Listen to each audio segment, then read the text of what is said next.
do you see with a little helicopter toy or a kite? What about a bike? Can you make something out of them? What if you had a bird to the mix? Wilbur and Orville Wright learned from everything, played with everything, talked through different ideas together, built things together, even flew together. I've studied the lives of the Wright brothers and visited the Memorial Center in North Carolina, where they constructed and flew the world's first flying machine, what we now call the airplane.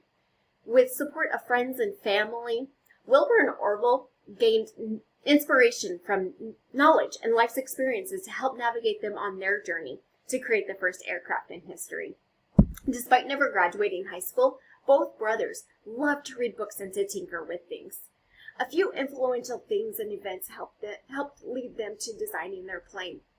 When they were children, their dad gave them a simple helicopter toy. It was much like this, but had a rubber band on the end that would launch it in the air.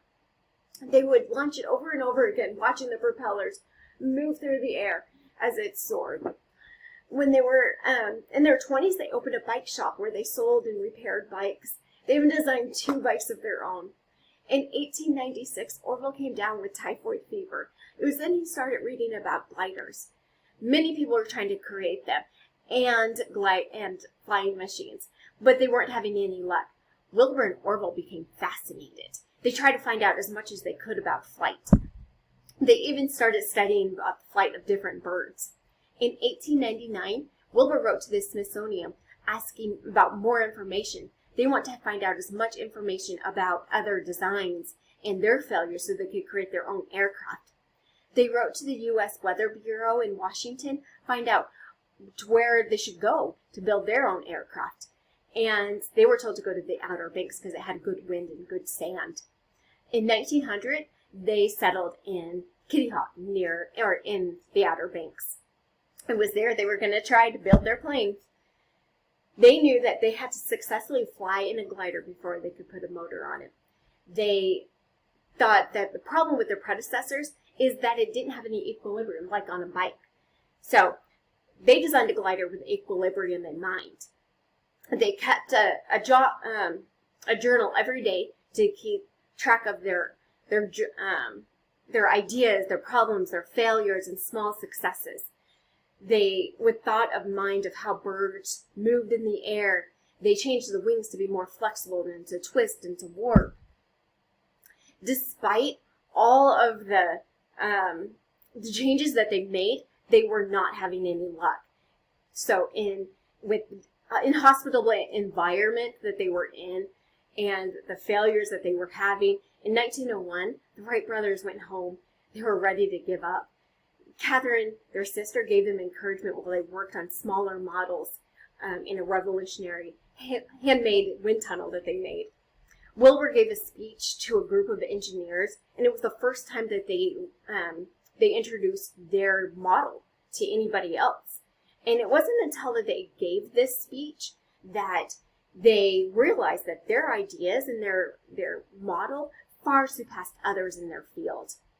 So, rejuvenated in 1902, they went back to Kitty Hawk with the new design. Unfortunately, it just went around in circles.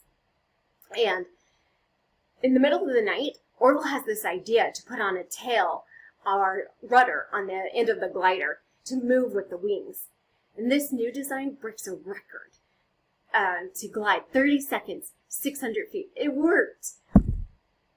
So, if they saw that it worked, they knew that it would work with the motor on it. So they went back to Ohio to build a motor in their bike shop.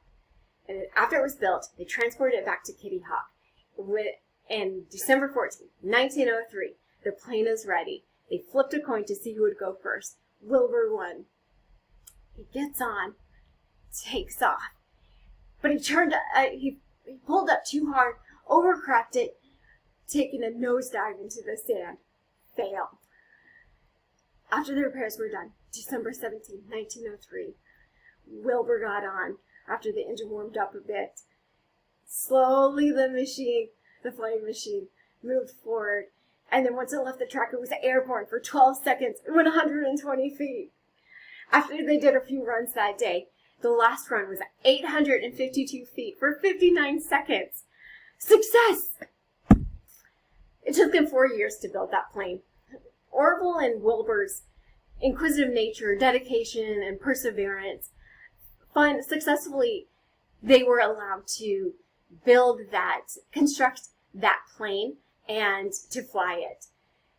You know, whether it be a bird or a plane, or a bird or a bike, as long as you can dream and learn and work hard, you can accomplish anything, just like the Wright brothers.